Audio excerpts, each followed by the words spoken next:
Kita semua tahu bahwa DPR saat ini ingin melemahkan KPK dengan menerbitkan RUU KPK. Kemudian kita juga tahu cerita selanjutnya, yaitu Presiden jadi menyetujui karena didukung semua partai politik di DPR. Ada yang aneh di sini, karena kita semua tahu bahwa secara pribadi Presiden itu ingin korupsi hilang dari muka bumi Indonesia. Tapi kita juga semua tahu bahwa kalau diterapkan bisa-bisa separuh anggota DPR dan pejabat daerah berbaju oranye disikat KPK. Maka lebih baik KPK dilemahkan. Di sini Presiden jadi gamang posisinya karena partai pendukungnya pun ternyata tidak ingin bebas dari korupsi di negara Indonesia ini. Saya yakin dengan terpaksa Presiden menyetujui RUU KPK dan tak lama serangan didapat dari para mahasiswa, insan media, termasuk tetua bangsa ini yang menganggap RUU DPR banyak yang serampangan dan membahayakan kelangsungan hidup bernegara di Indonesia ini. Kita tahulah kualitas DPR seperti apa dengan keputusan melemahkan KPK. Efeknya jadi masyarakat turun ke jalan, terutama generasi milenial digital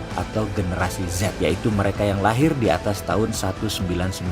Mereka ini lahir di zaman reformasi, di mana mereka merasa generasi tua di atas mereka mengambil hak mereka kebangetan. Generasi di atas mereka berhutang yang banyak yang membuat nanti mereka yang menanggung bebannya, yaitu entah pajak naik, entah fasilitas negara hilang, belum lagi cicilan dan pokok dari hutang tersebut yang manfaatnya saat ini mereka tidak terlalu rasakan. Apa buktinya? Sekarang ini kerusakan lingkungan terjadi, pembakaran hutan terjadi, hilangnya sumber daya alam karena dijual dan dieksplorasi habis-habisan, dan gaduhnya terus-menerus generasi tua di atas mereka karena urusan politik terus. Kembali ke Perpu, 40 orang hadir ke istana, tokoh masyarakat itu mengingatkan Presiden bahwa RUU KPK itu melemahkan KPK. Yang dijawab Presiden, tetapi didukung semua anggota DPR. Oke, dalam frasa ini apa pendapat sahabat? Kita lanjut ya. Lalu Perpu diusulkan yang isinya membatalkan RUU KPK agar balik semua ke awal, dan itu akan membuat KPK kuat untuk melibas DPR yang korup, pejabat yang korup, dan lain sebagainya yang